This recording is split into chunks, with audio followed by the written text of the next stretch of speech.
vamos deixar de glorificar o nome do Senhor Jesus. Não por isso o Senhor Jesus não vai deixar de falar comigo e com você nesta noite, como Ele vem falando. Por isso que cantamos e glorificamos o nome dEle, dizendo assim, irmãos, a igreja cantando. Deus enviou.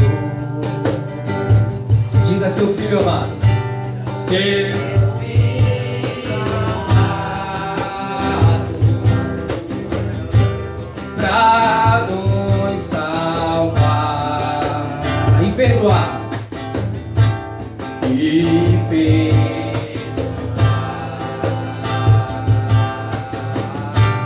da cruz morrer pelos nossos pecados, meus pecados, oh, aleluia, mas refugiu e vivo com a igreja. Diga por que Ele vive, porque eu posso crer.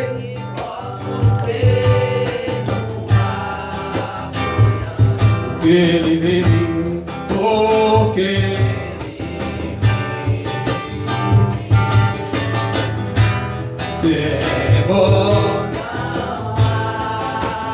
temor não há, mas eu bem eu sei o quê? Que a minha vida está nas mãos do meu Jesus e vivo está. E quando enfim, canta.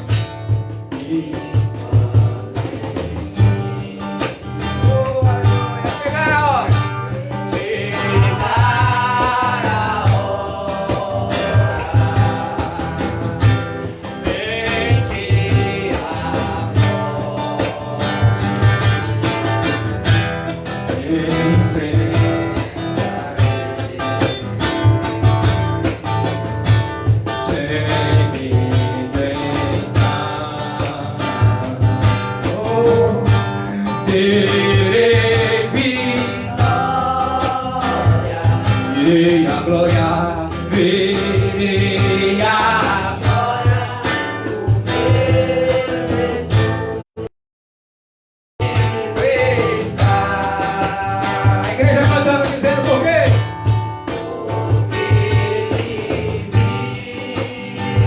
Porque eu posso crer.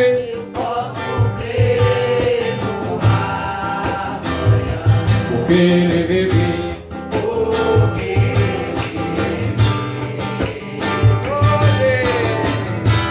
temor não há, e temor não há, mas eu pensei, eu sei que a minha vida está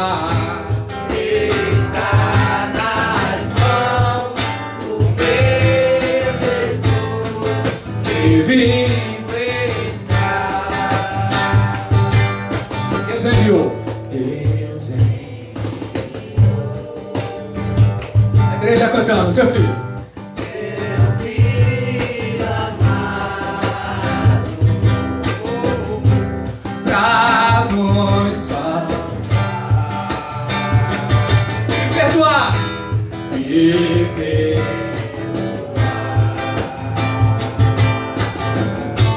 da cruz morrer dos meus pecados,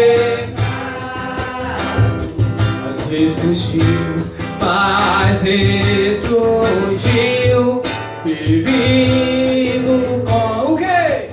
Pai está. Porque Ele vive, porque Ele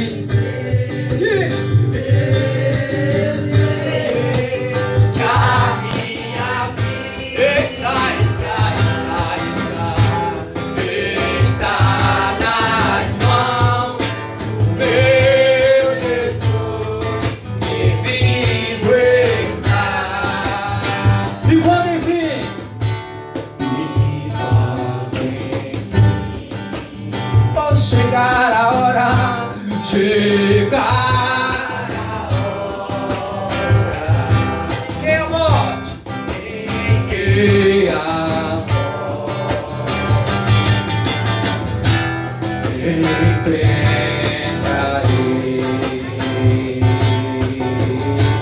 sempre bem. Oh Jesus, terei a glória, terei a glória, meu Jesus, vivo está. Vocês cantando.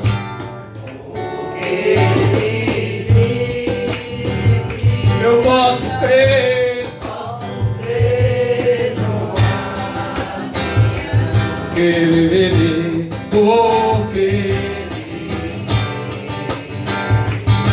temor não há,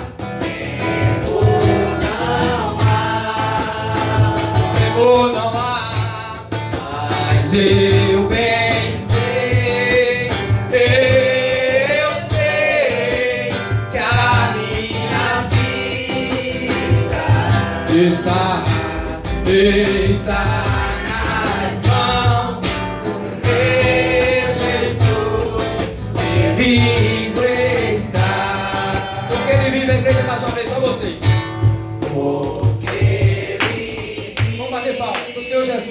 Eu posso crer no amanhã, ele vive, porque ele vive. Temor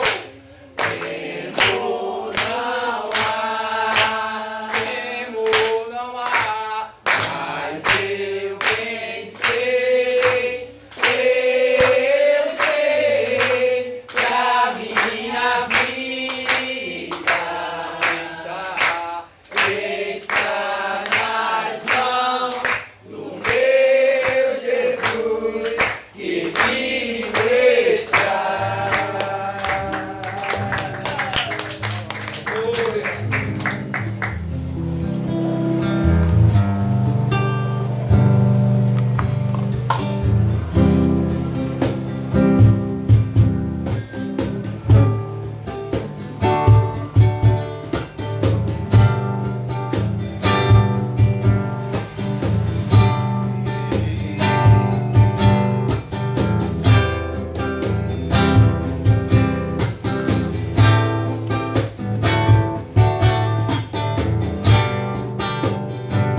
Senhor meu Deus, ó teu maravilhado,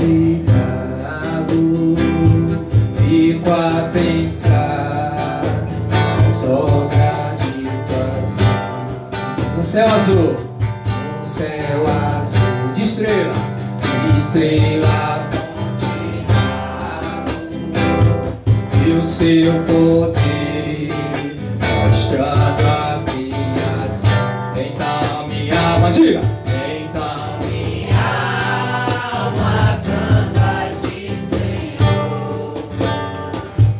Grandioso és tu, grandioso és tu. Então minha alma canta a ti, Senhor. Grandioso és tu, grandioso és tu. E quando enfim Jesus vier em glória ao lar celeste, então me transformar, te adorarei, mostrando para sempre. Grandioso és tu, então irei cantar. Então minha alma, igreja, então minha alma canta a ti, Senhor. Grandioso és tu, grandioso és tu. Então minha alma canta a ti, Senhor. Grandioso és tu, grandioso és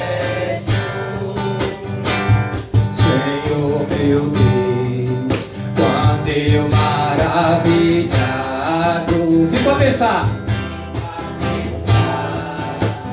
Sobra de tuas mãos. No céu azul. No céu azul. De estrelas pontilhado. E o seu poder mostrando a criação. Então minha alma canta de Senhor. Grandioso és tu, Senhor.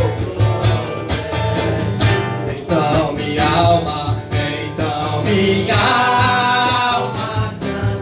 de Senhor. Grandioso és tu, grandioso és tu.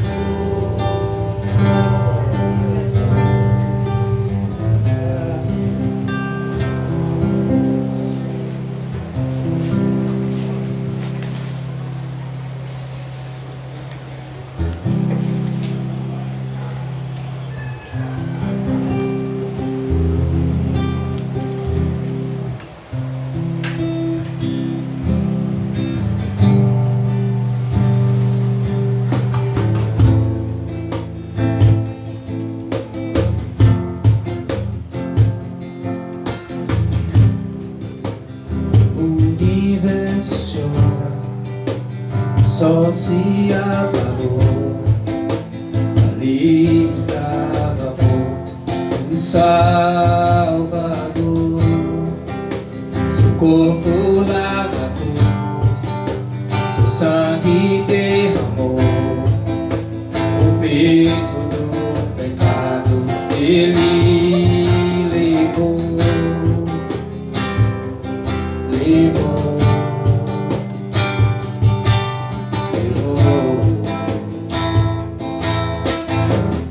Deus Pai abandonou. Deus Pai abandonou. Cessou seu respirar. Em trevas, o Filho. A guerra começou. A morte enfrentou, todo o poder das trevas vencido foi. A terra estremeceu, sepulcro se abriu, e nada vencerá seu grande amor. Ó morte, onde estás? O rei ressuscitou, ele venceu pra sempre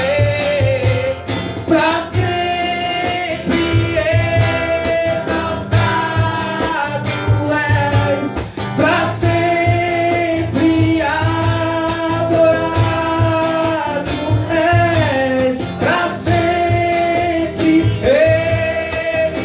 ele vive, ressuscitou,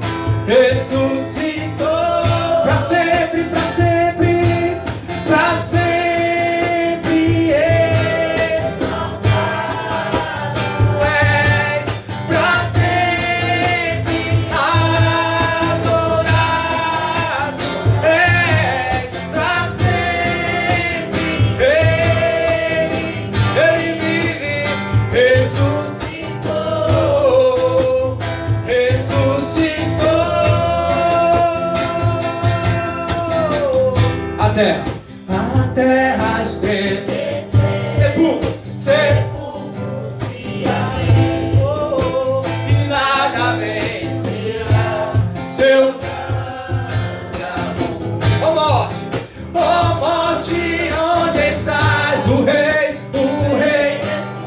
ressuscitou, ele venceu pra sempre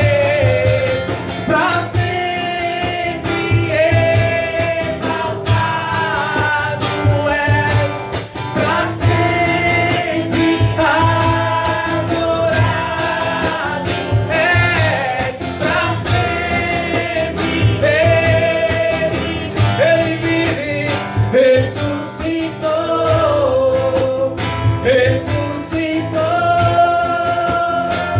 Comece dizendo: cantamos aleluia. Vocês, diga.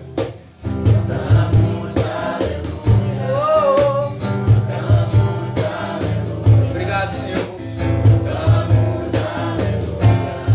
O Cordeiro venceu. Cantamos, cantamos aleluia. Cantamos aleluia. Cantamos aleluia. O Cordeiro venceu. A terra estremeceu. Vocês. Sepulcros se abriram. E nada vencerá seu grande amor. Oh, morte, onde estás, o rei? O Rei ressuscitou. Eu creio, ele venceu pra sempre. Pra sempre exaltado és. Pra sempre adorado és. Pra sempre ele vive, ressuscitou, ressuscitou. Vamos dizer, cantamos aleluia, só a igreja batendo palma. Vamos lá, vamos, José. Cantamos aleluia. Obrigado, Senhor Jesus. Cantamos aleluia. Oh, Senhor, só temos a agradecer Cantamos aleluia. o poder. O Cordeiro venceu. Cantamos, cantamos aleluia. Cantamos aleluia. Cantamos aleluia. O Cordeiro venceu. Aleluia.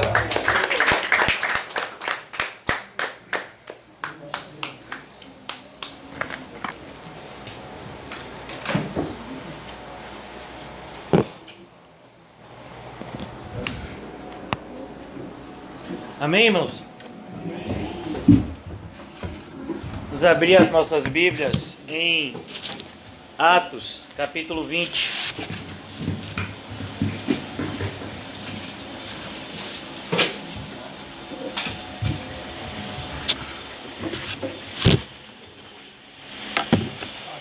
Obrigado. Amém? Atos, capítulo 20. O título da nossa mensagem de hoje é Um Caminho para o Céu.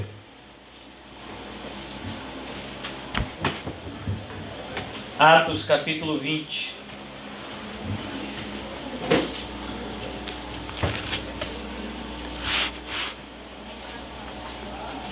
O apóstolo Paulo está aqui em meio à sua caminhada em relação ao céu. Eu vou cantar sem microfone mesmo, que vou falar sem microfone, ó, cantar. Atos capítulo 20. O apóstolo Paulo, ele está se despedindo aqui de uma igreja, a igreja de Éfeso. A igreja que ele passou mais tempo.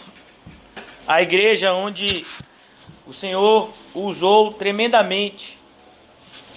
E eu gostaria de falar com os irmãos a respeito desse tema, pois eu não sei ainda quanto tempo eu vou estar com vocês. E eu fui impulsionado, creio eu, pelo Senhor, para falarmos um pouco a respeito disso. Essa é a vivência de qualquer igreja verdadeira e é a experiência de qualquer cristão, uma vez que todo cristão verdadeiro faz parte de uma igreja verdadeira. Um cristão verdadeiro e igreja verdadeira são sinônimos e são inseparáveis. Ninguém pode se dizer cristão se não estiver conectado a Cristo por meio do seu corpo. Então o apóstolo Paulo, ele está indo em direção ao cumprimento da sua missão e ele passa 3 anos nesse lugar. Talvez muitas pessoas acreditassem que ele passasse o resto da sua vida nesse lugar. Não era a característica apostólica de Paulo passar tanto tempo em um lugar, mas ele permanece 3 anos em Éfeso. Depois ele retorna àquela igreja e os irmãos que haviam todos eles se familiarizado muito com Paulo são chamados a se encontrarem com ele em Mileto, que era uma cidade vizinha à cidade de Éfeso. Então, aqui eu quero começar a nossa exposição de hoje a partir do versículo de número 17 do capítulo 20. De Mileto mandou Éfeso chamar os presbíteros da igreja, entenda, da igreja de Éfeso. E é bom a gente entender um pouco que igreja é essa, voltando somente um capítulo. Paulo em Éfeso, olha que coisa, capítulo 19, a partir do versículo 1. Aconteceu que, estando Apolo em Corinto, Paulo, tendo passado pelas regiões mais altas, chegou em Éfeso e, achando ali alguns discípulos, perguntou-lhes: recebestes porventura o Espírito Santo quando crestes? Ao que lhe responderam: pelo contrário, nem mesmo ouvimos que existe Espírito Santo. O apóstolo Paulo então inicia o seu ministério a partir desse momento. No versículo 8 diz: durante 3 meses Paulo frequentou a sinagoga, onde falava ousadamente, dissertando e persuadindo com respeito ao reino de Deus.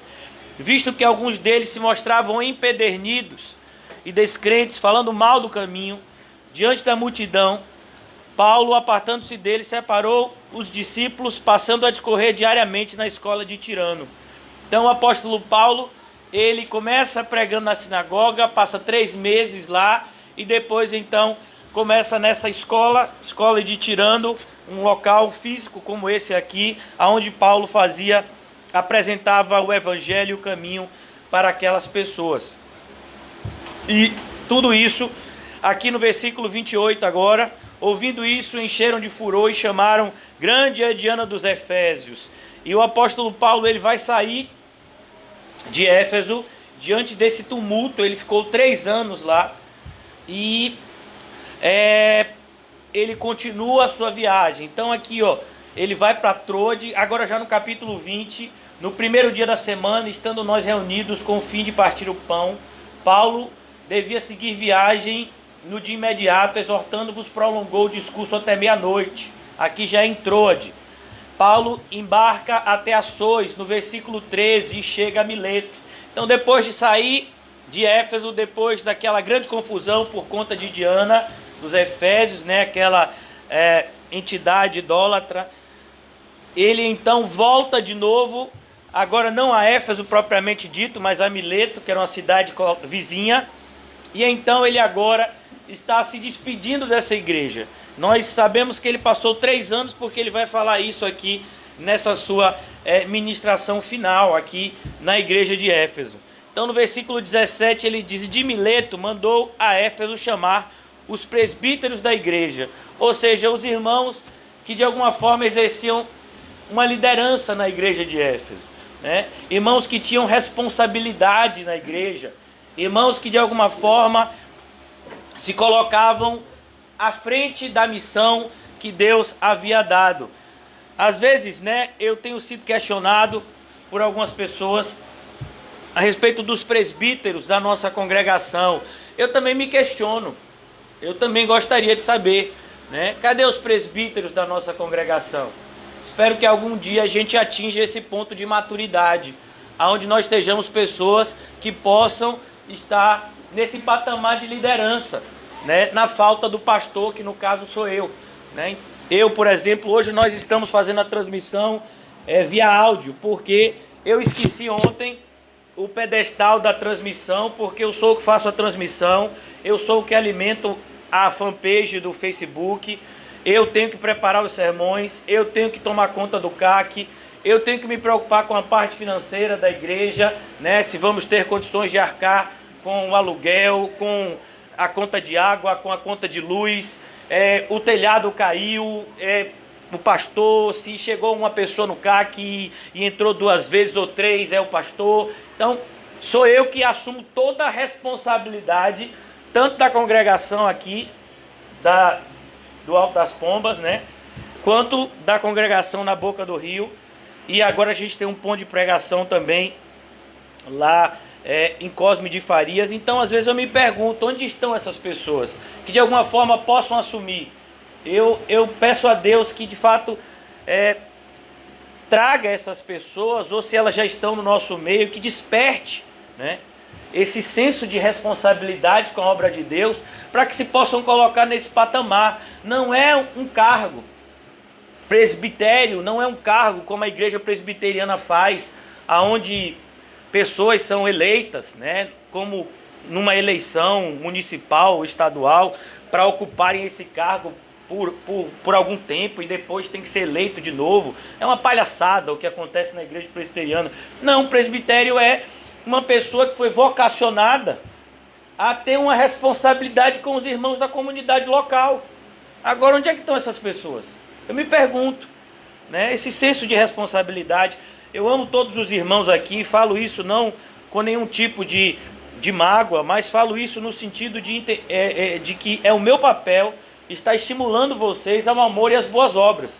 Então não é simplesmente a gente chegar aqui e cantar, chegar aqui e fazer alguma coisa, não é simplesmente essa reunião aqui de 2 horas, mas o que foi que a gente fez esse dia, hoje, para Jesus? Qual foi a nossa função na congregação no dia de hoje? Tem muitas pessoas que a grande luta é vir para a igreja, olha que loucura. Então é melhor nem vir, meu irmão. A minha maior dificuldade é ir ou não por causa desse coronavírus, essa palhaçada. Meu irmão, se você pega coronavírus e você é crente, você vai morrer e vai para o céu. Se Deus quiser que você fique curado, você vai pegar e você vai ficar curado. E eu espero que você seja fiel até o final da sua vida. Não mudou. O cenário do coronavírus não pode mudar a nossa realidade cristã. Muito pelo contrário, deve ser usado como algo que vai demonstrar às pessoas que nós temos um reino que está no céu e não aqui na terra. Foi isso que Jesus disse para Pilatos, quando esse disse, fala comigo, eu posso libertar você. Ele disse, não, o meu reino não é daqui, o reino é do céu. E o meu pai é que te colocou nesse lugar, se ele quiser ele te tira também. Então entender que nós temos responsabilidade. Então Mileto mandou a Éfeso chamar os presbíteros da igreja. Olha que coisa séria. Então muitas vezes, eu estava refletindo sobre isso, essa nossa necessidade de evangelizar, e eu acho isso muito oportuno, é uma necessidade evangelizar, é necessário que apresentemos o evangelho, mas eu me pergunto, será que nós teríamos estrutura para receber novos convertidos? Então, o ministério feminino da igreja, me perdoe a sinceridade e honestidade, é praticamente inexistente. Fora o encontro mensal que tem das mulheres, que a grande maioria não vai, não tem nada, né? Até a salinha das crianças, me perdoe a honestidade também, tem deixado muito a desejar e nós temos visto isso nessa época de coronavírus. Então, onde é que estão a liderança? Onde é que estão? Onde é que está a liderança? De fato, é algo que a gente tem que orar e tem que orar bastante. Versículo 18, e quando se encontraram com ele, disse-lhes, vós sabeis como foi que me conduzi entre vós em todo o tempo, desde o primeiro dia que entrei na Ásia. Então o apóstolo Paulo, ele tinha o seu testemunho em Cristo Jesus, que o precedia. É isso que deve, irmãos, ser algo que nós devemos refletir. Qual é o nosso testemunho na comunidade? Se as pessoas orassem como nós, se as pessoas lessem a Bíblia como nós, se as pessoas evangelizassem como nós, se as pessoas se entregassem a Cristo como nós, como é que estaria a igreja? Então, há uma batalha espiritual, há uma luta que nós estamos travando no mundo espiritual. E nós, muitas vezes, não temos nos dedicado com a devida diligência. Versículo 18, vocês bem sabem, versículo 19, servindo ao Senhor com toda a humildade, olha a marca do apóstolo Paulo, com toda a humildade, lágrimas e provações que pelas ciladas dos judeus me sobrevieram. Perceba que o apóstolo Paulo vai dizer que o grande perigo na vida dele em Éfeso tinha sido o quê? Os falsos religiosos, que eram os judeus.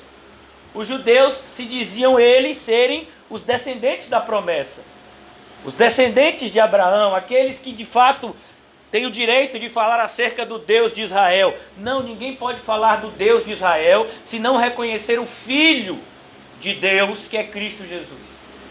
Jesus vai dizer que só conhece o Pai, o Filho, e quem o Filho quiser revelar.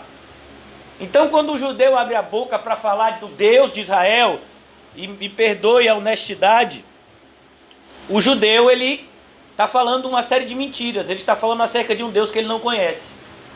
Porque só conhece a Deus verdadeiro aqueles que têm o Filho. Quem não tem o Filho, não tem o Pai. E nós precisamos ter ousadia no Espírito para falar isso. Ah, então você está falando que a religião judaica é falsa? Estou. A religião judaica é falsa. Se fosse verdadeira, tinha reconhecido Jesus Cristo há 2000 anos atrás como rei deles. E nós não teríamos hoje judaísmo e cristianismo. Teríamos apenas cristianismo.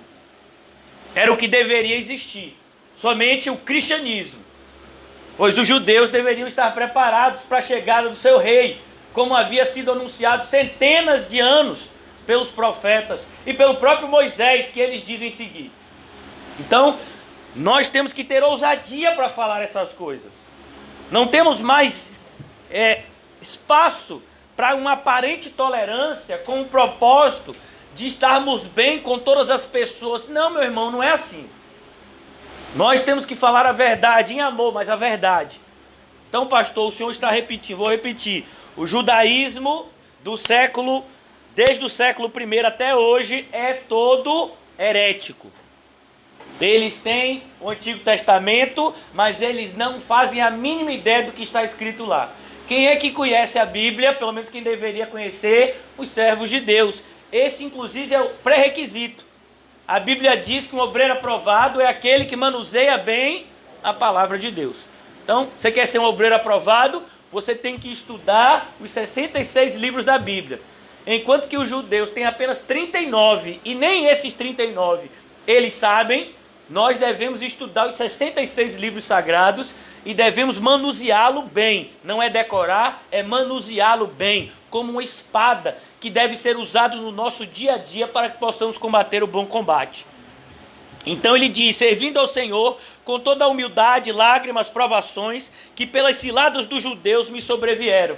Então uma das identificações que nós temos é que são esses falsos religiosos que de fato vão perseguir congregações do ponto de vista humano insignificantes como a nossa, né? Mas eles vão continuar perseguindo, vão continuar difamando e vão continuar fazendo o que eles fazem de melhor, que é tentar destruir a obra de Cristo. É algo que eles não vão conseguir fazer na sua totalidade. Mas como nós vimos recentemente no capítulo 12 de Apocalipse, o dragão, ele nunca desistirá de perseguir os descendentes. Ele nunca desistirá de perseguir aqueles que fazem parte do corpo de Cristo. Até o último momento, Satanás estará usando os seus servos, usando os seus poderes para perseguirem os verdadeiros cristãos e as verdadeiras congregações que ainda se voltam para Cristo da maneira correta.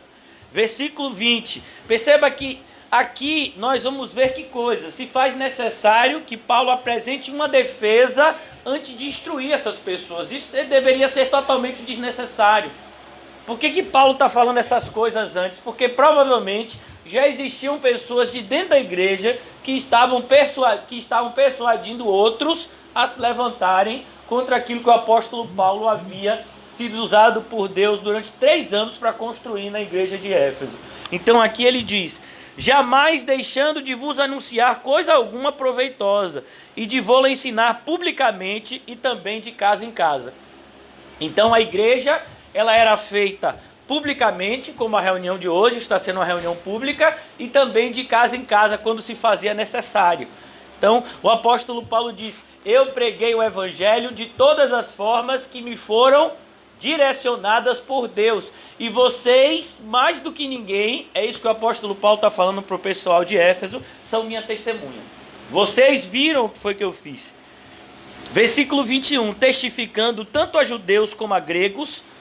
Perceba, o apóstolo Paulo não fazia distinção se era judeu, se era grego. Então é a mesma coisa, se você é evangélico, se você não é evangélico, você vai ser recebido aqui da mesma forma. Então, por quê? Porque todos nós precisamos receber do mesmo alimento. A palavra de Deus é alimento para todos aqueles que de fato são regenerados. Existem pessoas que vão ser regeneradas dentro de uma igreja evangélica.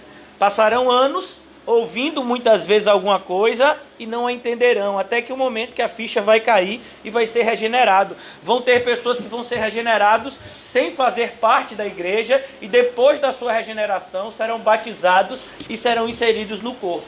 Então, existem essas formas das pessoas serem regeneradas. Então ele diz: eu testifiquei tanto a judeus como a gregos o arrependimento para com Deus e a fé em nosso Senhor Jesus Cristo. Isso é o cristianismo. Se nós tivéssemos que resumir o cristianismo fala dessas duas coisas que estão sempre juntas e inseparáveis. Você não pode separar de forma nenhuma, senão elas são falsas. Se você me apresenta um arrependimento que não é acompanhado da fé em Jesus Cristo, esse arrependimento é falso. Se você me fala de uma fé em Jesus Cristo sem ser precedida do arrependimento, essa fé também é falsa. E nós vamos encontrar esse tipo de coisa na igreja. Pessoas que se dizem arrependidas, mas não estão dispostas a carregar a sua cruz, como Cristo carregou a dele e nos impulsionou a carregar a nossa. Pessoas que muitas vezes dizem estar arrependida e não têm essa fé. Pessoas que dizem ter essa fé, mas não externalizam qualquer arrependimento. Vivem vidas sem nenhuma demonstração de que o verdadeiro arrependimento alcançou a elas. E o apóstolo Paulo, então, ele batia nessa tecla. Perceba, o apóstolo Paulo está falando de uma igreja onde ele pregou todos os dias durante 3 anos, e ele mais uma vez fala daquilo que é o básico do cristianismo. Por quê? Martinho Lutero, quando perguntaram para ele por que ele pregava todos os dias o evangelho para a igreja, ele disse: porque todos os dias nós precisamos dele. Então, talvez você já tenha algum tempo de cristianismo, mas eu lhe pergunto: como é que está o seu arrependimento? O que você fez hoje? As coisas de errado que você fez hoje, você está arrependido? Ou você entrou aqui de maneira obstinada? De maneira a deixar as coisas de errado de lado e agir como se você tivesse jogado elas para debaixo do tapete. Eu quero te dizer que, como cristão, não se joga sujeira para debaixo do tapete. Ou você se arrepende e tem os seus pecados perdoados por Cristo Jesus, ou aqueles seus pecados ainda estão amarrados a você e irão levar você para o inferno. Ou você destrói o seu pecado, ou o seu pecado destruirá você. Por isso que o arrependimento é algo que deve ser falado todos os dias. Todos os dias. Como é que está o nosso arrependimento? Segundo, como é que está a nossa fé em Cristo Jesus? Em tempos de coronavírus, onde está todo mundo com medo, como é que está a nossa fé em Cristo Jesus? Porque quem tem fé não tem medo. Quem tem medo não tem fé. As duas coisas, elas não vão conviver no mesmo recipiente. De maneira que você tem medo, como ser humano, mas a sua parte espiritual, ela vai dar para você força pela fé e capacitar você a vencer e suportar esse medo para que você continue a sua caminhada da maneira correta. Então a fé verdadeira em Cristo Jesus nos ajuda a vencer todos os obstáculos que nos causem temor no decorrer do caminho. Quando o apóstolo Paulo vai dizer em 2 de Coríntios que muitas vezes nós ficamos perplexos, aquela palavra dá uma ideia no original de assustado. Então o cristão pode ficar assustado. No primeiro momento ele pode sentir medo de alguma coisa, mas ele não vai permitir que aquele medo o domine. Essa é a diferença do cristão para o não cristão. O cristão não vai ser dominado pelo seu medo, mas ele vai ser impulsionado pela fé a superar aquele medo. Então aqui o apóstolo Paulo mais uma vez diz: olha, eu preguei a vocês, tanto judeus como gregos, somos agora cristãos, independentemente do nosso passado, independentemente de quem fomos ontem, hoje nós somos cristãos. Se você foi nascido e criado numa igreja evangélica, se você foi a vida inteira de uma falsa religião e você hoje é um cristão, não importa o seu passado, importa é o que você está fazendo do seu presente. Arrependimento para com Deus e fé em nosso Senhor Jesus Cristo. E agora, constrangido em espírito. Perceba, a palavra que Paulo usa aqui, constrangido. A palavra constranger. ele estava constrangido pelo Espírito. Muitas vezes, irmãos, nós não vamos querer ir a determinados lugares e nem fazer determinadas coisas, mas o Espírito vai nos constranger. Isso é para quem tem o Espírito Santo. Percebe a diferença? Quem não tem o Espírito Santo nunca vai ser constrangido pelo Espírito. Se ele não tem o Espírito Santo, ele vai ser influenciado por Satanás.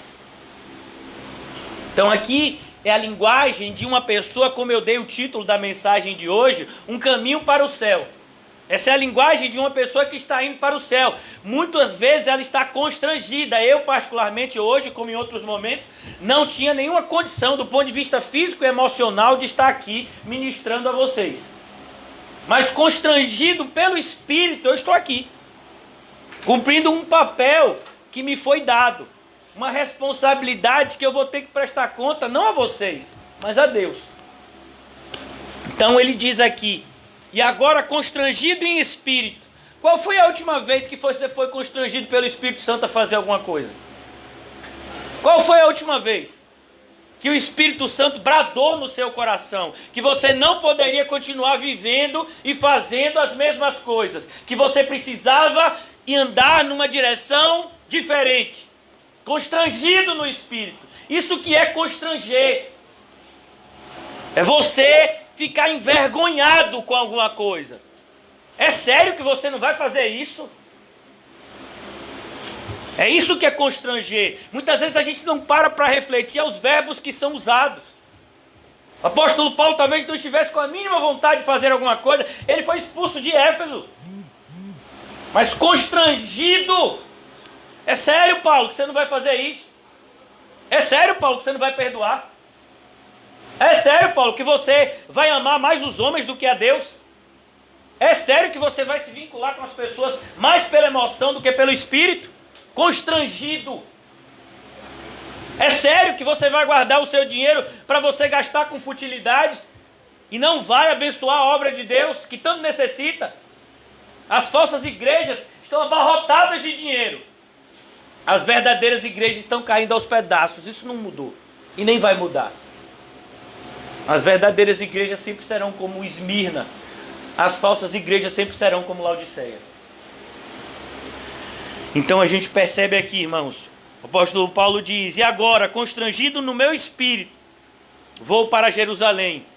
O apóstolo Paulo aqui é como nós vimos no livro de John Bunyan, um cristão peregrino, ele sempre sabe para onde está indo, ele não anda em círculos.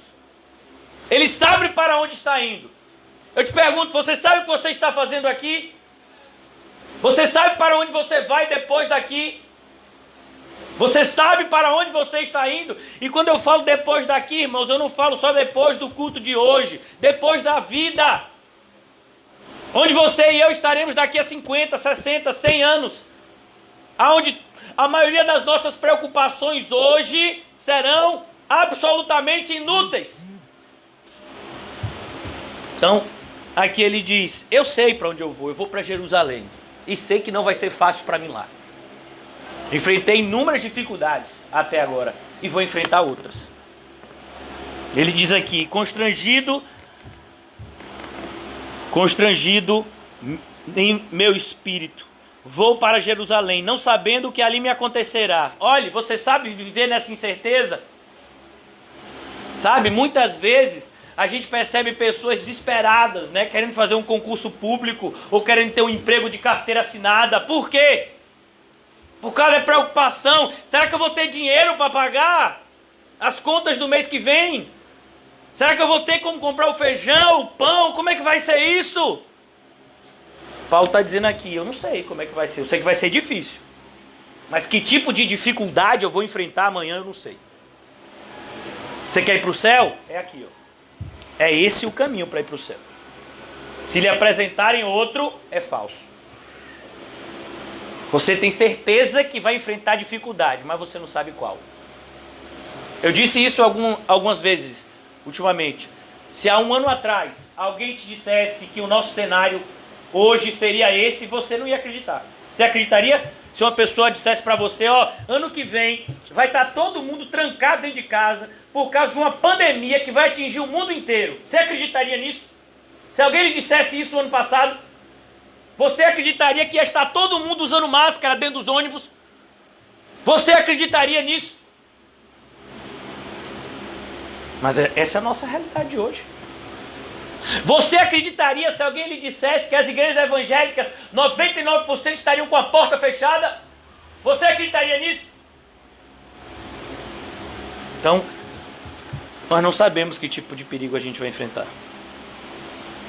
Mas Jesus disse, capítulo 16 de João, no mundo tereis aflições. Então, bem-vindo ao clube. Por isso, como disse o irmão Paulo, quando me perguntaram, pastor, como é que o senhor está? Eu digo, muito mal, meu irmão. Estou muita dificuldade para mim estar aqui hoje.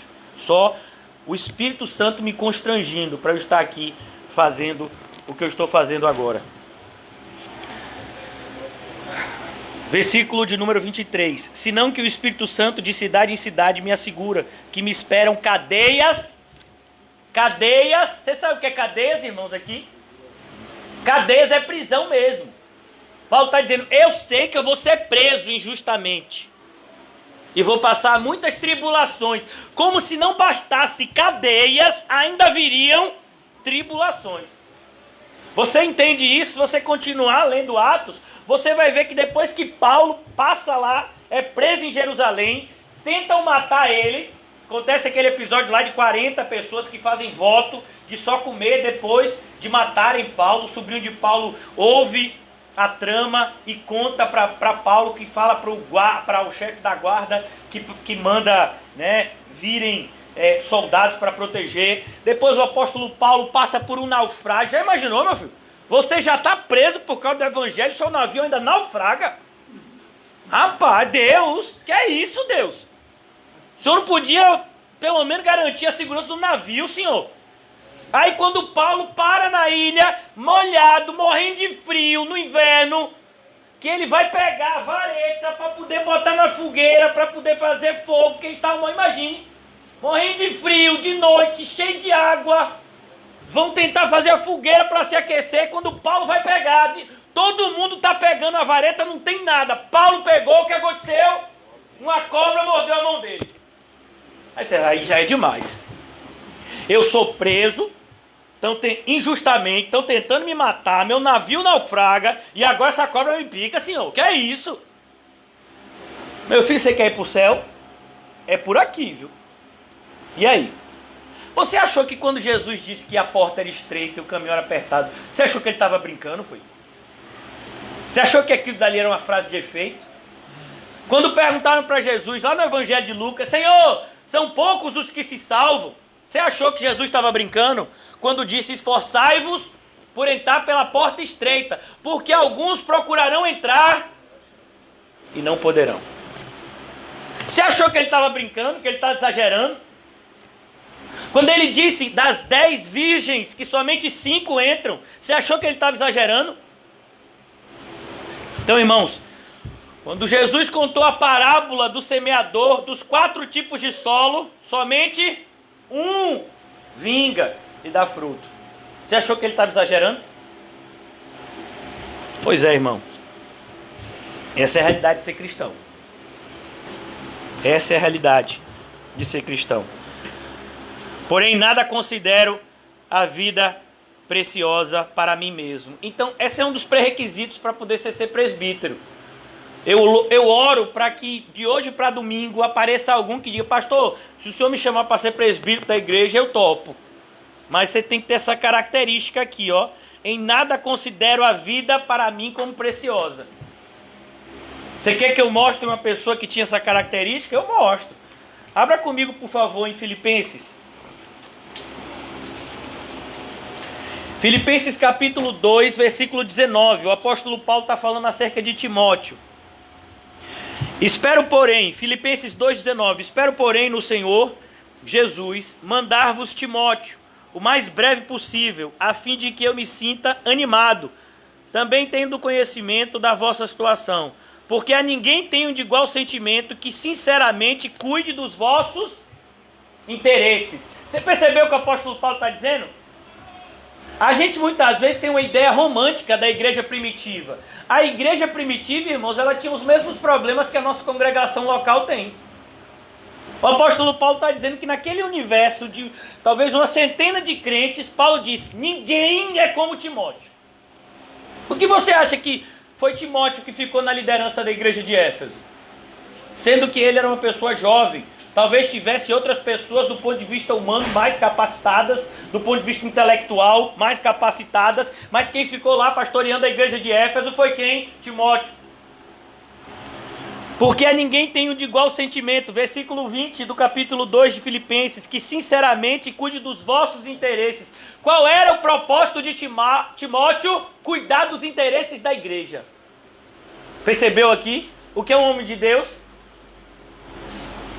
Pois todos eles buscam o que é seu próprio. Paulo está falando de crente aqui. Tem crente hoje aqui que acordou o quê? Buscando lá se caiu o benefício.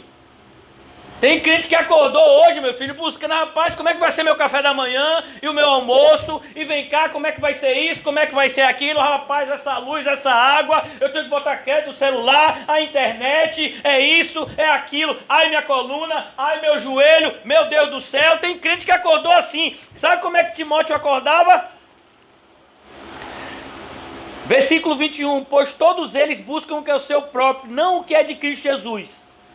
E conheceis o seu caráter provado, pois serviu ao evangelho junto comigo como filho ao Pai. Este com efeito é quem espero enviar, tão logo tenha eu visto a minha situação. Então essa aqui é Timóteo, meu filho. Timóteo era assim, ó. Ele se preocupava com os interesses do corpo de Cristo. Olha, irmãos, a vida de Timóteo é algo assim tão constrangedor para quem é um obreiro cristão. Porque o apóstolo Paulo tem que constranger Timóteo a tomar remédio. Porque até a sua saúde Timóteo colocava de lado. Paulo diz, olhe meu filho, não tome só água. Tome um pouquinho de vinho misturado com a água. Esse era o remédio da época. Para as suas constantes... Timóteo não tinha nem tempo de tomar conta de si mesmo. O apóstolo Paulo é que tinha, imagine, de longe, passar um remédio e dizer, rapaz, você deve estar se esquecendo de tomar conta de você, né, Timóteo? Olha aqui, você não faça isso, Timóteo. Para você ver o que é um obreiro, o que é ser cristão. Não é você ter um cargo na igreja, não é um monte de pastor botar a mão na sua cabeça e a partir daquele momento dizer que você é um pastor. Você não é nada, rapaz. É uma palhaçada o que a gente vê nessas denominações. O servo de Deus é uma pessoa que foi chamada pelo próprio Deus e que não consegue viver uma vida diferente. Porque o chamado de Deus é mais forte do que a sua própria vontade. Então, já apresentei para vocês aqui o apóstolo Paulo está falando. Voltando agora para Atos, versículo 24. Porém, nada considero a vida para mim mesmo preciosa. E aí, irmãos, quando é que a gente vai atingir essa maturidade? Estou me incluindo também. Em nada considero a vida preciosa para mim mesmo. Olha que coisa linda. Em nada. Paulo, qual é a sua preocupação? Obedecer ao que Cristo tem me comissionado. Em nada considero a vida preciosa para mim mesmo, contanto que complete a minha carreira e o ministério que recebi do Senhor Jesus. Que coisa linda, irmão. Isso daqui é algo assim, sabe, que talvez a gente não consiga nem dimensionar. Eu falei para os irmãos algum tempo atrás da dificuldade que a gente tem hoje em dia de ter um referencial de homem de Deus. Você olha para os pastores mais velhos, pastores até que pregam uma doutrina correta, mas a vivência dessas pessoas não é uma vivência bíblica. Eles não dão um bom testemunho. É algo extremamente vergonhoso para mim. Hoje em dia viver debaixo dessa realidade, onde você olha e procura um referencial, alguma pessoa que você possa aprender alguma coisa. Quem? Quem é que você vai? Me diga aí um. Para quem é que você vai? Me diga aí um pastor assim que você... Diz assim, não, esse camarada aqui é homem de Deus. Me diga aí. Me diga um desses aí famosos, que tem livro, televisão, que estão aí no YouTube. Me diga aí. Qual é o referencial hoje em dia de uma pessoa que viva desse jeito, irmão? Então você percebe que hoje em dia a gente tem dois padrões de cristianismo. O cristianismo que todo mundo quer viver, que é um cristianismo de qualquer jeito. E você tem o cristianismo bíblico, que é o cristianismo que ninguém quer viver. Esses são os dois padrões. E deixa eu lhe dizer, irmãos, se o seu cristianismo não for bíblico, você não vai para o céu. Se Deus tiver que lançar todo mundo da igreja no inferno porque não atingiu o padrão bíblico, Ele vai lançar, não tenha dúvida. Deus não vai abrir mão da sua santidade por conta da nossa omissão em ser crente de verdade. Às vezes a gente tem uma ideia assim de que Deus vai ficar com peninha da gente e vai passar a mão no nosso cristianismo de Araque. Ele não vai, irmão. Nós pregamos ontem acerca da destruição do reino de Israel e o reino de Israel nunca mais voltou. Nunca mais o reino de Israel, aquelas 10 tribos que se dividiram e formaram o reino de Israel, o capitão de Samaria, foi completamente destruída e nunca mais voltou a ser reino. A promessa se cumpriu somente no reino de Judá, que é destruído anos depois, mas depois volta a viver como reino por conta da promessa que Deus havia feito. Então, se Deus tiver que mandar a maioria para o inferno, Ele vai mandar. Quando Ele destruiu o mundo com o dilúvio, Ele salvou quantas pessoas? 8, meu filho. 8. Que ficaram 100 anos construindo a arca e sendo motivo de escárnio e chacota por parte de todo o resto da humanidade. Noé, você vai fazer o que hoje? Vou construir a arca. Você é maluco, Noé? Você vai construir um barco desse tamanho? Para que esse barco? Porque Deus disse que vai destruir o mundo. Noé, você vem com essa conversa agora, Noé? 10 anos depois, Noé, você vai fazer o quê? Estou construindo a arca. Noé, você não está percebendo, Noé, que você está ficando pobre? Você não está percebendo que sua mão está cheia de calo, Noé? Que você agora só fica nesse negócio? Você está constrangendo sua família aí por esse mesmo caminho de loucura que você? É isso que você quer para os seus 3 filhos, Noé? Que eles fiquem a vida inteira deles construindo uma arca? Será que você não quer dar um futuro para esses meninos melhor? 50 anos depois, Noé, você vai fazer o que amanhã? Vou construir a arca. Você já parou para pensar o que são 100 anos? E às vezes a gente não consegue ser um cristão verdadeiro uma semana. Verdade. Uma semana a gente não aguenta. Irmãos, eu quero dizer uma coisa para você. O céu não é para todos não, viu? É para quem renuncia, toma a sua cruz e segue a Jesus. Versículo de número 24. Porém, nada considero a vida preciosa para mim mesmo, contanto que complete a minha carreira e o ministério que recebi do Senhor Jesus para testemunhar o evangelho da graça de Deus. Olha que coisa. Qual foi o ministério que ele recebeu? Testemunhar esse evangelho da graça. Olha, irmãos, nós temos uma oportunidade única de morar no céu, porque a gente merecia o inferno. Mas por algo que eu não consigo explicar para você, eu não sei explicar para você, Deus nos proporcionou uma salvação por meio do seu Filho. De maneira que se eu me arrepender e crer, Ele perdoa todos os meus pecados e me leva para o céu. Meu Deus, que maravilha! Isso é o evangelho. Você vai ter que andar por um caminho estreito, amém? Mas é só por alguns anos. A gente já viu, o irmão José falou recentemente, quando perguntarem o seu endereço, não deu o seu endereço daqui da terra, deu o seu endereço do céu. Apocalipse 21. É lá. Por isso que o apóstolo Paulo vai dizer, esse que está aqui pregando, sabe como é que ele vivia a vida dele? Sabe o que é que dominava o coração dele? quando ele via as dificuldades, ele falava de si para si mesmo, como aquela mulher do fluxo de sangue, que disse: se eu apenas tocar na orla do manto, eu serei curada. Quando o apóstolo Paulo passava pelas dificuldades que ele passava, ele dizia: essa leve e momentânea tribulação estará produzindo para mim um eterno peso de glória. Essa leve e momentânea tribulação estará produzindo para mim um eterno peso de glória. Seja um apedrejamento, seja uma traição, seja um naufrágio, seja uma picada de cobra, seja ameaça de morte. Essa leve e momentânea tribulação estará produzindo para mim um eterno peso de glória. É isso, irmãos, que é ser cristão. Esse é o caminho para o céu. Versículo 25, agora eu sei que todos vós em cujo meio passei pregando o reino, todos vós em cujo meio passei pregando o reino, porque um cristão, irmãos, ele não fixa as suas raízes aqui na terra. Nós não devemos nos apegar às coisas materiais, não devemos.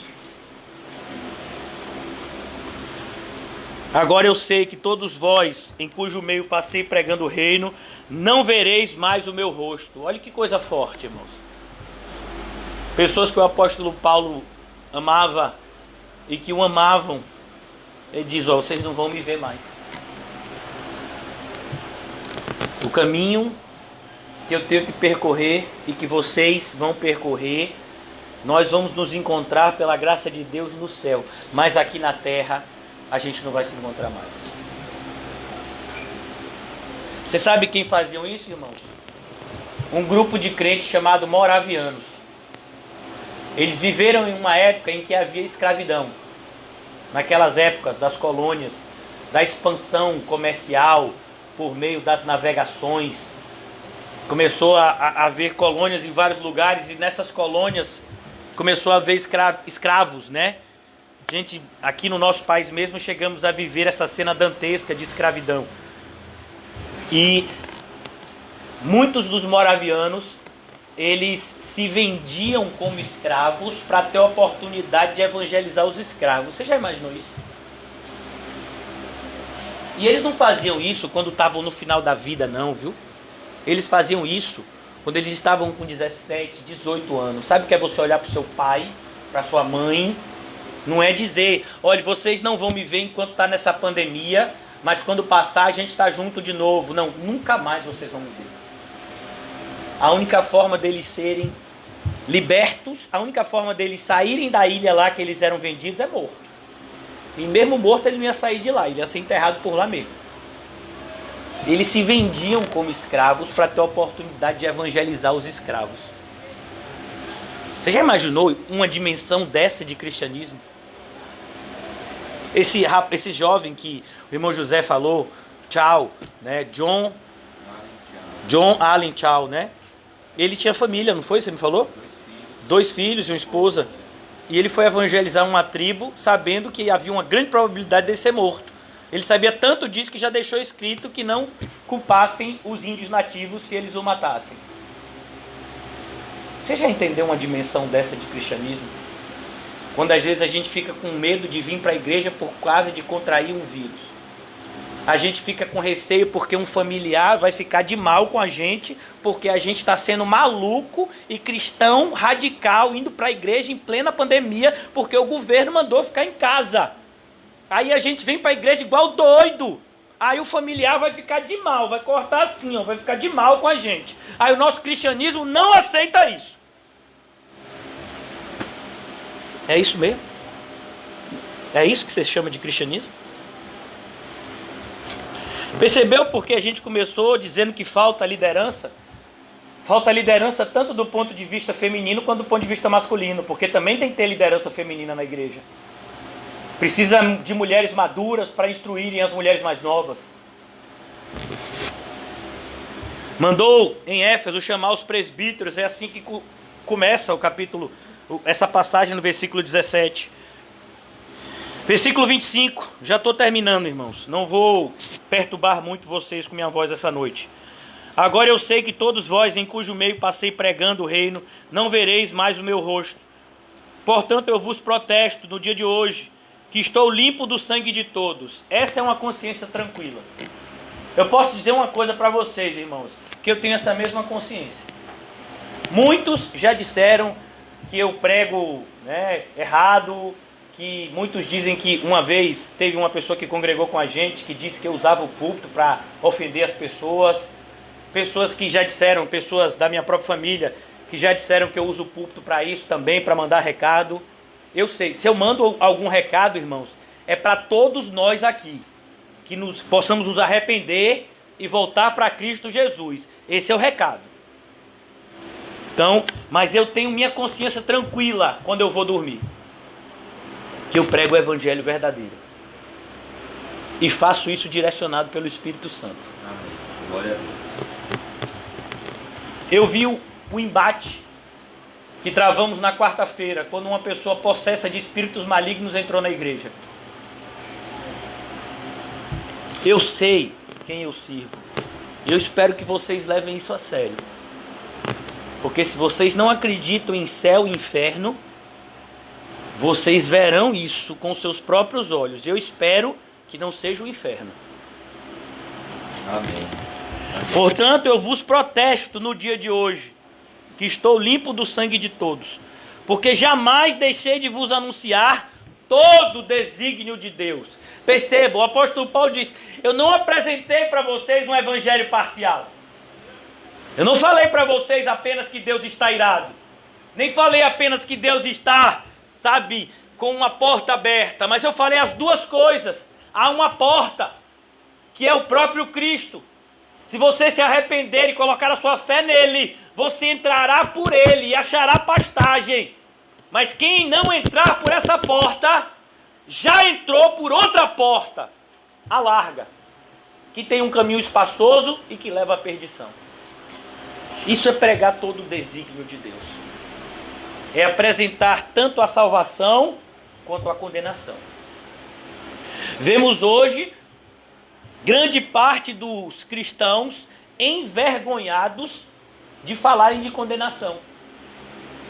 A maioria do evangelismo de hoje é: Jesus te ama, ele tem um plano maravilhoso para você, ele vai salvar você, ele vai fazer isso, ele vai fazer aquilo, e você não precisa fazer nada. Se você só levantar um braço, ele já fica satisfeito. Se você piscar um olho, ele já fica satisfeito. Meu filho, não é o Jesus da Bíblia.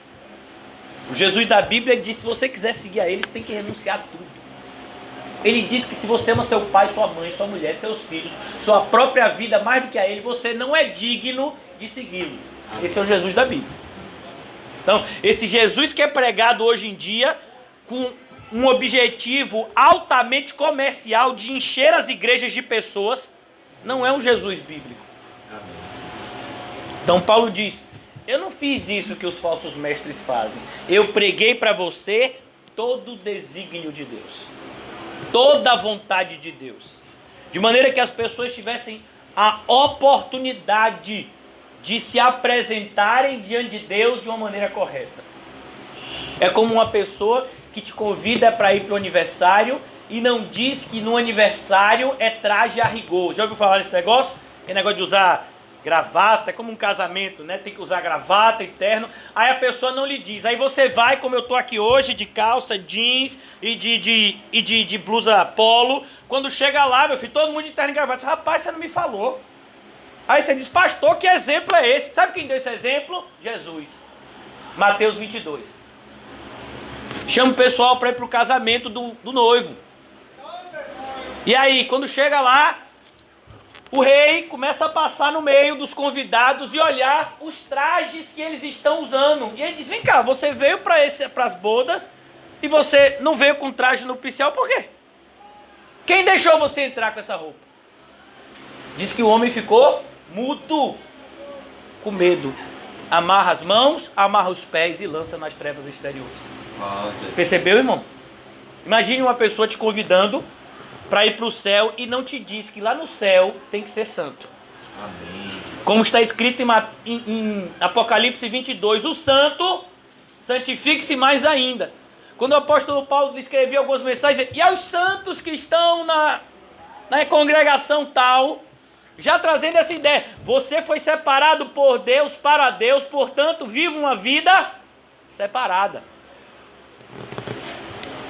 Paulo disse que foi isso que eu preguei para vocês. Versículo 28. Atendei por vós. O apóstolo Paulo fala, prestem atenção na vida de vocês. Tem um momento na caminhada de Jesus, lá do lugar em que ele havia sido condenado até o Gólgota, aonde ele está carregando lá a cruz, e algumas mulheres começam a prantear por ele, e ele diz, não chorem por mim, viu? Chorem pelos vossos filhos. Ele diz aqui, olha, atentem por vocês. Prestem bastante atenção no cristianismo de vocês. O apóstolo Paulo já tinha falado isso para outra igreja, a igreja de Coríntios. Aqui ele está falando para Éfeso. Para Coríntios ele diz 2 vezes, na primeira carta e na segunda, examinai-vos a vós mesmos. Atendei por vós e por todo o rebanho sobre o qual o Espírito Santo vos constituiu bispos. Olha que coisa, vos constituiu superintendentes. O Senhor nos deu uma obra para fazer. É a nossa responsabilidade, irmão. Conduzir a obra de Deus. Para pastoreardes a igreja de Deus. É uma responsabilidade, irmãos. Não só sou eu que tenho que pastorear a igreja. A ideia de pastorear é um compromisso que todos nós como irmãos deveríamos ter uns para com os outros. Esse cuidado de um para com os outros, com a vida um do outro. E ele diz, vos constituiu bispos para pastoreardes a igreja de Deus, o qual ele comprou com seu próprio sangue. Percebeu, irmãos, porque eu tenho tanto zelo com a igreja. Muitas pessoas dizem que eu sou chato, que eu sou extremamente radical em algumas coisas. Mas é porque eu tenho essa visão aqui, irmãos, a igreja foi caríssima. Custou o sangue do próprio Deus. Portanto, nós não podemos agir aqui de qualquer forma. Portanto, quando pessoas do nosso meio têm um comportamento que não é condizente com uma igreja que foi comparada com o sangue de Jesus, é a nossa função dizer que essas pessoas estão envergonhando o nome de Cristo. Isso não é bem visto. Isso não é algo que vai gerar aplausos, muito pelo contrário. Vamos colecionar opositores. Mas desde que Cristo esteja ao nosso lado, não importa quem está contra nós. Versículo 29. Eu sei, olha que coisa. Por que o apóstolo Paulo sabia? Porque ele tinha sido como Noé, divinamente instruído. Ele sabia, eu sei, que depois da minha partida, entre vós penetrarão lobos vorazes. Quem é que Jesus chama de lobos? Os falsos mestres, os falsos pastores. Ele fala sobre isso em Mateus capítulo 7. Cuidado com aqueles que se apresentam entre vós como ovelhas, ou seja, fazem menção que são irmãos, mas por dentro são lobos. Porque aqui o Senhor Jesus usa essa... Aqui no caso o apóstolo Paulo, mas o Senhor Jesus em Mateus capítulo de número 7 fala de lobos e ovelhas, porque lobos e ovelhas são inimigos. A ovelha, ela não é inimiga do lobo. Ela queria até que o lobo deixasse ela em paz. Mas o lobo é inimigo de ovelha. Se ele vê uma ovelha dando mole, meu filho, ela vai virar sua próxima refeição. Por isso, lobos e ovelhas. Onde é que eles estão? Aqui, no nosso meio. Cuidado. Ele diz, olha, eu não disse aqui no nosso meio hoje não, viu, irmãos? Em nome de Jesus, para depois dizer, o pastor falou de mim, ou o pastor falou de mim, o pastor falou de mim. Não, estou dizendo no meio, dentro da igreja, visível. Em nome de Jesus, né? Já basta os problemas. Por favor, não pervertam minhas palavras. Eu sei que depois da minha partida entre vós penetrarão lobos vorazes. Isso acontece, irmãos. Quer ver eu dar um exemplo?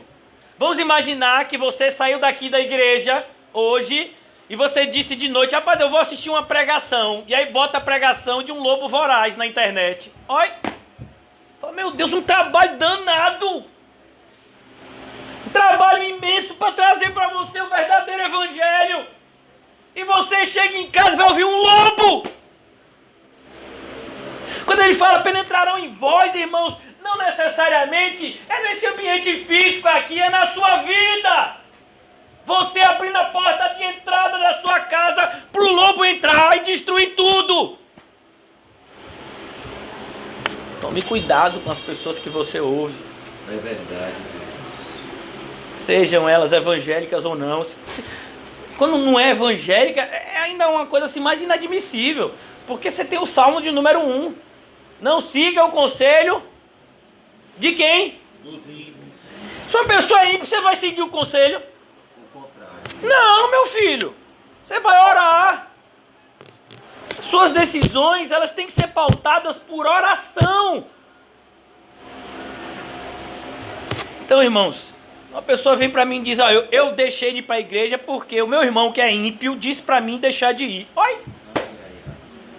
Aí, eu digo, o que foi que eu fiz durante 7 anos pregando o evangelho para essa pessoa para ouvir isso agora? Meu irmão ímpio, que não acredita em nada do evangelho, que diz que igreja é lugar de maluco, me deu esse conselho maravilhoso de me apartar da comunhão com os santos e ficar em casa até o final da pandemia. E eu vou seguir. Meu Deus, o que foi que a pessoa fez com 7 anos de pregação no ouvido?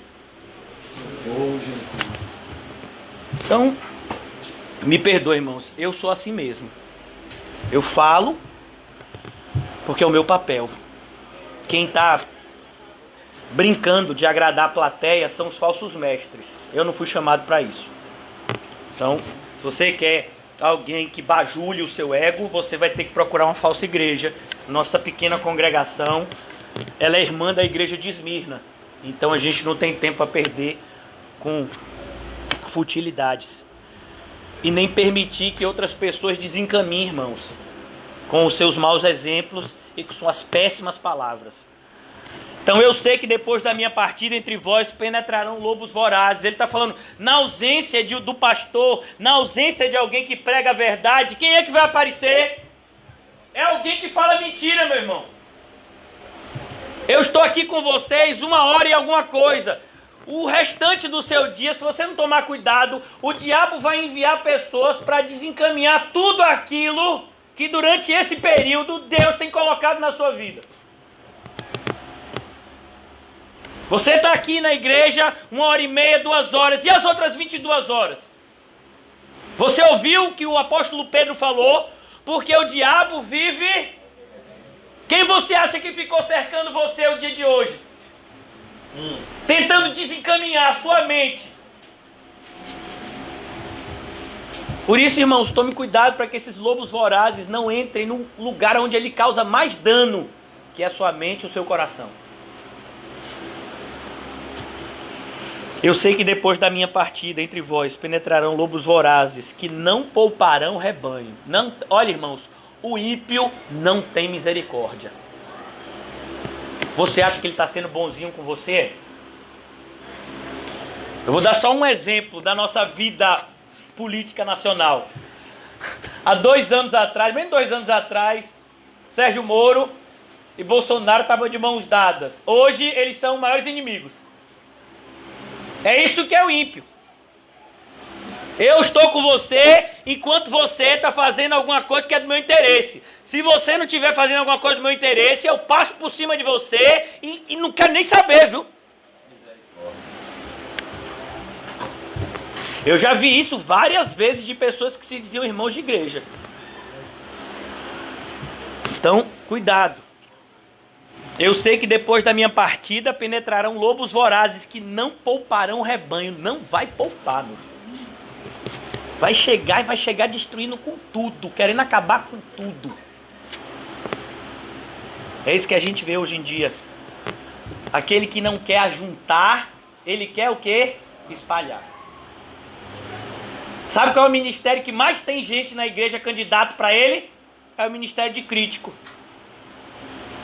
Você já viu crítico de futebol?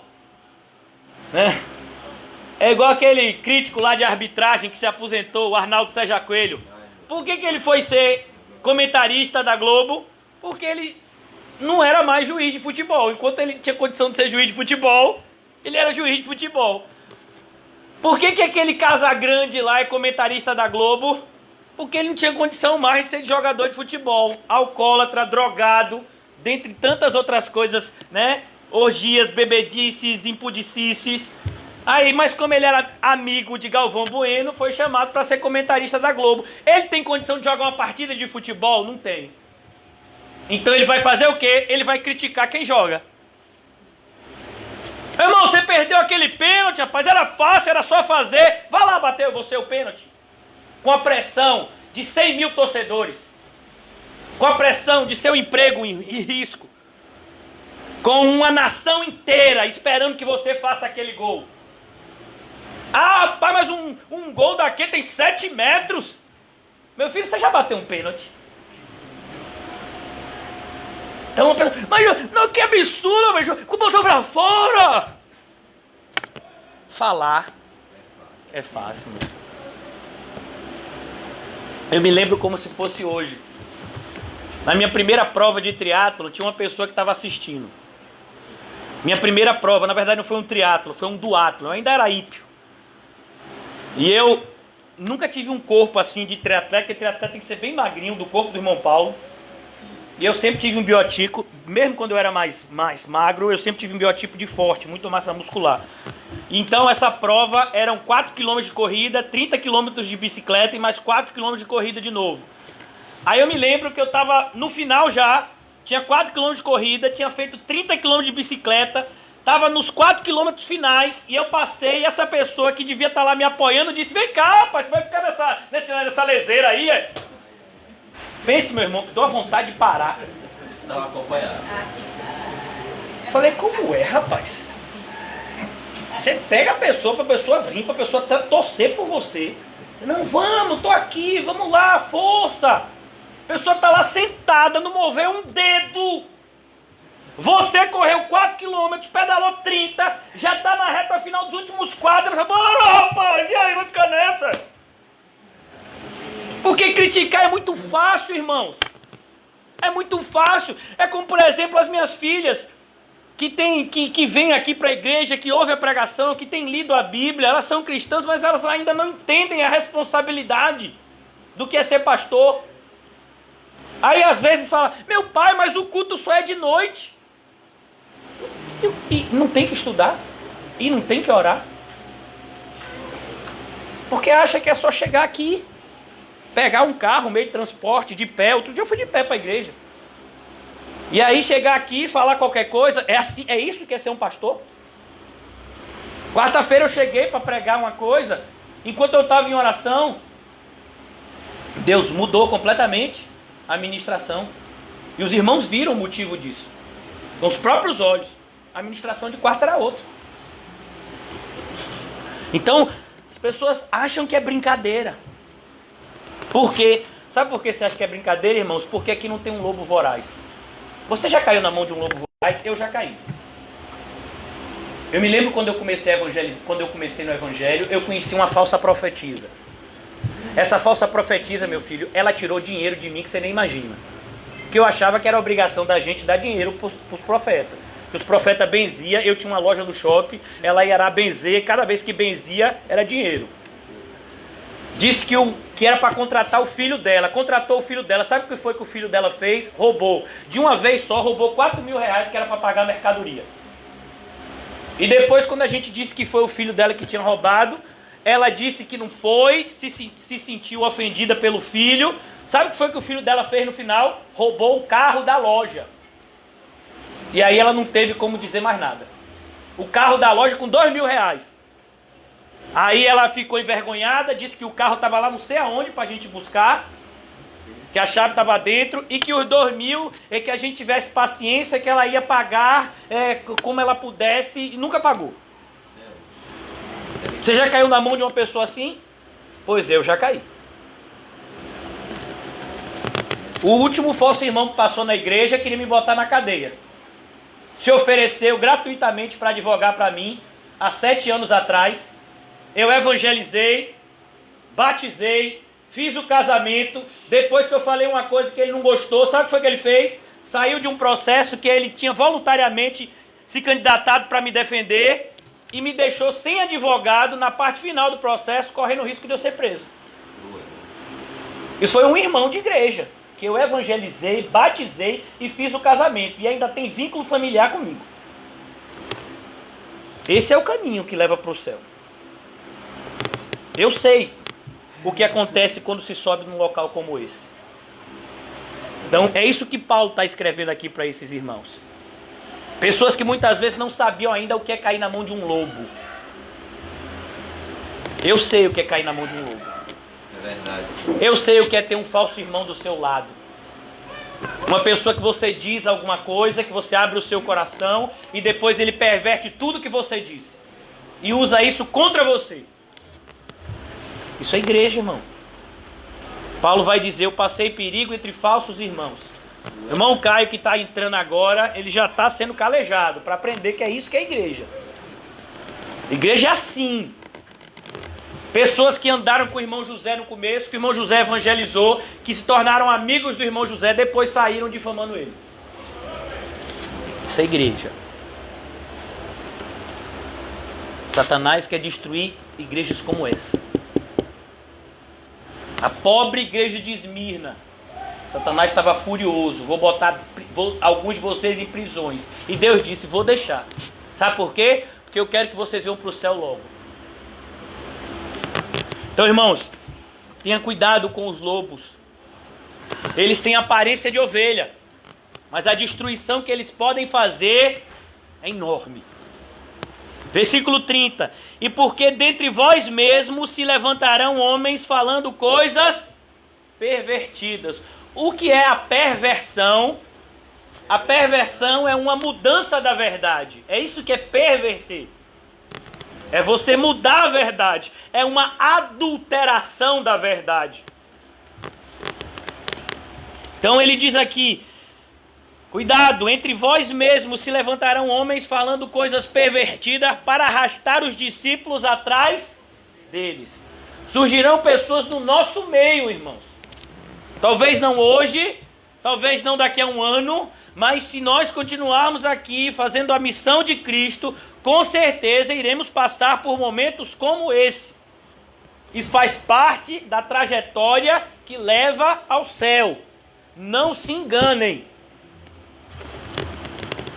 Versículo de número 31. Portanto, vigiai. Qual é o conselho que eu dou aqui para vocês hoje? Já concluindo, vigie. Mas vigie muito. Comece a vigilância por você. E estenda essa vigilância por todos aqueles que estão ao seu redor. Vigiai. Lembrando-vos de que por 3 anos, olha que coisa, o apóstolo Paulo nunca passou tanto tempo em uma cidade. 3 anos, noite e dia, não cessei de admoestar. Olha que coisa, admoestar, irmãos, não é passar a mão na cabeça. Admoestar fala tanto de estimular quanto de repreender. Você estimula aquele que está fazendo algo certo para que ele continue e frutifique mais ainda. E você exorta aquele que está fazendo algo errado para que ele pare de fazer o que é errado e comece a fazer o que é certo. Amém. Isso é admoestar. Como é que você pode estimular uma pessoa no erro? Me diga aí. Pastor, a pessoa fazendo coisa errada, por que o senhor não estimula? Como assim, meu filho? A pessoa, é como você chegar numa pessoa que vai matar a outra e diz, meu filho, olha, atire na cabeça para matar. Porque se você atirar, sabe, nessa parte aqui da barriga, pode ser que a pessoa não morra. É para estimular assim, é? Meu filho, você que vai adulterar, adultere, mas de um jeito que a mulher não descubra, por favor, para depois não trazer problema para a igreja. É assim que tem que estimular as pessoas? Como é que você pode estimular alguém que está fazendo coisa errada, irmão? Me diga aí. Portanto, vigiai, lembrando-vos de que por 3 anos, noite e dia, não cessei de admoestar, com lágrimas a cada um. Quando você exorta alguém, você sente dor. Você sabe que aquela pessoa devia estar fazendo outra coisa. Nossa igreja está carente de obreiros. Mas a gente não vai apontar dedos aqui não, a gente tem que orar. Porque eu vou dizer uma coisa para vocês, com sinceridade, aqueles que me acompanham na internet, aqueles que estão aqui, outros que nem estão aqui, mas que vão ouvir falar do que foi pregado aqui. Quando você deixa de fazer a obra de Deus, quem perde é você. Quem perde é você. Você tinha a oportunidade de fazer algo para edificar a igreja, para glorificar a Deus, sabe, para melhorar o seu relacionamento com Deus, e você não faz. Sabe quem perde? Você. Quando Ananias e Safira guardaram metade do um valor e ofereceram somente uma parte, mentindo, quem foi que perdeu? Eles, meu filho. Quando o rei Agripa vira para Paulo e diz: Paulo, quase que você me persuade a ser um cristão. Quem perdeu foi Paulo ou foi o rei Agripa? Então, quem perdeu foi Demas ou foi Paulo? Quando Paulo diz: porque Demas me abandonou, amando o presente século, quem foi que perdeu? Foi Judas ou foi Jesus? Quem perdeu? É por isso que a gente chora, irmãos, quando a gente vê uma igreja com pessoas com tanto potencial, que não fazem absolutamente nada para Cristo. Mas você vê muitas vezes pessoas tão operosas na sua própria vida. Diz assim: meu Deus, o que está acontecendo? Pessoas tão diligentes em fazer coisas do seu interesse, quando é do ponto de vista cristão, né? É tanto empecilho. Agora, pois, encomendo-vos ao Senhor. Olha que coisa, esse é meu papel. Eu não posso levar nenhum de vocês para o céu. Eu só posso apontar a direção certa. Estimular vocês a andarem pelo caminho estreito que eu mesmo estou andando. Porque eu não posso dizer: andem, porque eu não vou andar, viu? Mas vocês andem, viu? Não posso fazer isso. Então o apóstolo Paulo diz aqui: agora, pois, encomendo-vos ao Senhor. Eu encomendo vocês. Ó, vocês estão na mão de Deus. Glória a Deus. E a palavra da sua graça. Ó, não se esqueçam da Bíblia. Se o que eu falei aqui, meu irmão, não for bíblico, não somente jogue fora, mas me repreenda. Agora, se o que eu falei for bíblico, você pode até não levar a sério, mas naquele grande dia você vai ser julgado por isso. Portanto, agora eu encomendo vocês ao Senhor, a palavra da sua graça, que tem poder para vos edificar e dar herança entre todos os que são, se não for santificado, tem herança no céu? Então, quando a gente fala a respeito de vão e produzam, pois, frutos dignos de arrependimento, a gente está colocando um fardo pesado? Não, irmãos, a gente está apontando para a única direção que salva. Eu sei, irmão, que o caminho é difícil. Eu sei. Mas só tem esse. Se eu apresentar outros aqui para vocês, eu vou estar enganando a vocês e a mim mesmo. Sem santificação, ninguém jamais verá o Senhor. Você vai ter, para fazer a vontade de Deus, você vai ter que renunciar à sua vontade. Versículo 32, versículo 33. De ninguém cobicei prata, nem ouro, nem vestes. Olha que maravilha, irmãos. Ter essa consciência em paz. O irmão José falou sobre isso terça-feira. Ele disse: olha, para você dizer aqui, para apontar aqui para a igreja e dizer que alguém aqui na igreja tem interesse em dinheiro, que a gente está fazendo a obra por interesse financeiro ou político ou qualquer coisa, vai ter trabalho. Porque eu mesmo, irmão, literalmente, eu pago para pregar. Os gastos da minha família não são cobertos pela igreja. A igreja não tem condição de adimplir os gastos que eu tenho. E Deus me proporciona de outras formas.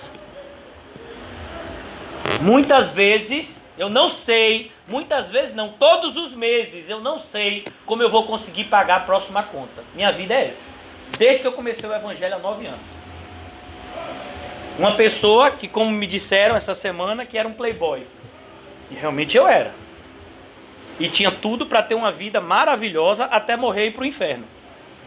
Mas pela graça de Deus, Ele me tirou todas as benesses materiais e tem me colocado a viver uma vida de limitações financeiras diárias. Mas glória a Deus por isso. A ninguém aqui eu cobicei prata e ouro. E se alguém pediu dinheiro ou pediu qualquer coisa em nome da igreja, não estava autorizado por nós. Nós nunca pedimos nada a ninguém. Nada a ninguém. Graças a Deus, Cristo tem nos provido. E se precisar fechar a igreja, porque não tem condição de pagar a conta, a gente prega na rua. Qual o problema? Mas pastor, não vai ter uma igreja para botar placa? Meu filho, não me prenda a isso não. A gente prega lá segunda-feira na associação de moradores, tem uma placa. O irmão, que tem toda a dedicação com a sua esposa, botou um púlpito muito bonito lá, botou uma cruz no fundo, mas ali é uma associação de moradores que nos disponibiliza aquele espaço uma vez por semana, não é isso mesmo? Nenhum apego, meu irmão, a placa, mas por quê? Porque tem muito, a minha igreja fica... minha igreja? Eu não tenho nem igreja. Você tem? Eu não tenho. Eu prego, eu pastoreio. E eu pastoreio pessoas, não paredes mortas. Então, por isso que a gente não cobiça ouro. Dinheiro vai ajudar seus problemas, os meus não vão.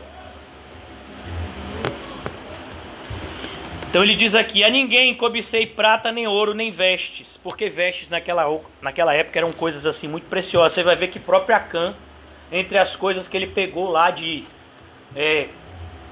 Jericó, ele pegou roupa. Né? Você vai ver o caso de Geazi, que recebeu também roupas lá de Naamã. Porque naquela época roupa era algo muito caro. Né? Principalmente uma roupa com tecido bem feito. Né? Existiam tecidos que eram caríssimos. Então ele diz assim: não cobicei nada disso. Vós mesmos sabeis que estas mãos serviram para o que era necessário a mim e aos que estavam comigo. O apóstolo Paulo está dizendo: nunca coloquei valor ao evangelho. Nunca coloquei empecilho. Você não tem condição financeira, então não vai ouvir o que eu prego. Nunca fizemos isso aqui na igreja. E nem temos qualquer direcionamento de fazê-lo jamais. Que o Senhor nos proteja de qualquer tipo de perversão. Versículo 35. Tenho-vos mostrado em tudo que trabalhando assim é importante. A palavra que ele usa aqui é emister. Isso significa importante. Socorrer os necessitados.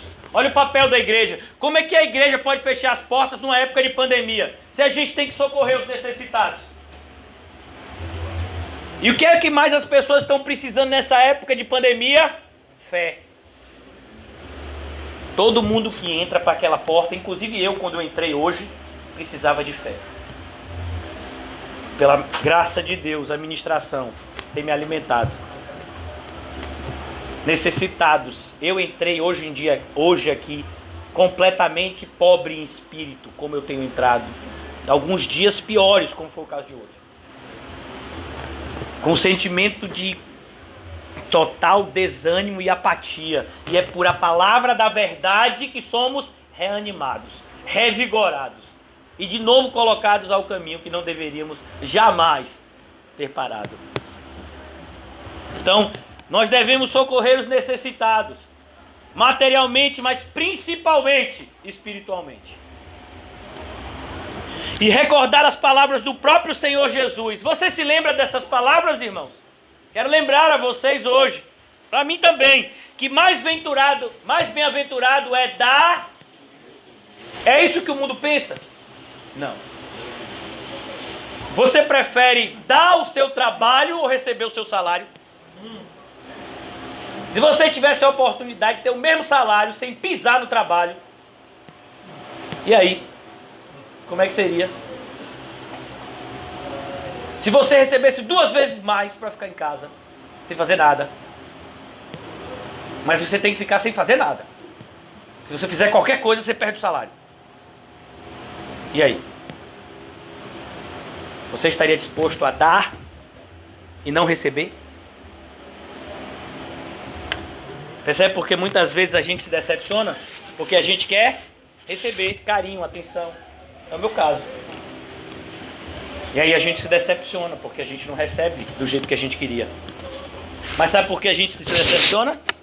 Porque não está buscando na pessoa certa. Se você buscar em Jesus, Ele não te decepciona. Glória a Deus. O irmão José falou sobre isso. Quando João, o apóstolo João, ainda ele era o mais novo dos apóstolos. E ele reclinava a sua cabeça no peito de Jesus. Ele tinha o hábito de fazer isso nas refeições. Ele ficava sentado perto de Jesus e ele gostava de colocar o seu ombro aqui. Era comum isso, uma vez que todos ficavam... Naquela época as pessoas não sentavam como nós hoje em cadeiras assim altas, mas sentavam-se em tapetes no chão. Então as pessoas comiam reclinados, meio que deitados assim para o lado. Então ele fazia isso, colocava o seu ombro, sua cabeça no ombro de Jesus. Alguma vez Jesus disse: ô João, tira aqui por favor o ombro. João fala isso mesmo na ceia, que Jesus sabia que em pouco tempo ele estaria levando uma cruz. Mas ele cantou hinos com seus irmãos. E estava disposto a dizer: quem tem sede, vem a mim e beba. Aleluia. Jesus nunca decepcionou ninguém. Quando aquela mulher de fluxo de sangue, que ninguém queria se topar com ela porque ela era considerada imunda, segurou na orla do manto de Jesus, Jesus parou tudo para falar com ela. Glória a Deus. Quando o leproso foi até Jesus, ninguém tocava no leproso, Jesus tocou. Quando a prostituta beijou os pés de Jesus e lavou com com as suas lágrimas, enxugou com os seus cabelos, aquele fariseu julgou a prostituta, julgou Jesus, e Jesus fez o quê? Disse a ela: vai, seus pecados estão perdoados. Então, eu e você, irmãos, isso vale para mim, principalmente, que cheguei hoje do jeito que cheguei. Você está precisando de carinho e atenção? Jesus te dá. É verdade. Busque nele. Você quer motivação para fazer a obra de Deus? A gente falou aqui da necessidade que toda igreja tem de verdadeiros obreiros. Não é de profissionais da fé, porque profissionais da fé nunca vão faltar. Se a gente colocasse uma placa aí: olha, precisa-se de pessoas para organizar a igreja, salário tal, ia até fila aí. Precisa de candidato para pastor, salário tal, plano de saúde, isso, e até fila aí. Mas o que é que Jesus vai dizer? A ceifa é grande e os ceifeiros são poucos.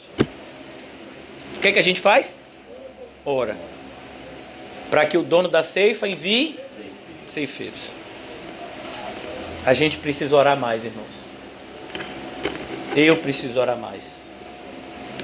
Para que nós possamos ter certeza de onde saímos e para onde estamos indo. Para que não nos vejamos andando em círculos. Se de fato somos cristãos, nós sabemos quem fomos, sabemos quem somos e sabemos quem seremos. Ó Deus, obrigado pela noite de hoje, Senhor. Obrigado pela oportunidade de estar aqui reunido mais uma vez em Teu nome. Ajuda-nos, Senhor, a perseverar. Não nos deixa, Senhor, retroceder. Não nos deixa, Senhor, sucumbir diante dos ataques ferozes do maligno. Mas renova, Senhor, a nossa fé, a nossa esperança, o nosso amor, para que cada vez mais nos tornemos diligentes em toda boa obra. Abençoa a nossa congregação local, Senhor, com ceifeiros que possam cada vez mais se entregarem desimpedidamente à ceifa. Ajuda-nos, ó Pai, a entender que os tesouros do céu são aqueles que de fato valem a pena ser buscados. Em nome de Jesus, amém e graças a Deus. Amém, irmãos. Saúdem-se mutuamente com um olhar santo. E não se esqueça de se perguntar nessa noite se você de fato está no caminho certo.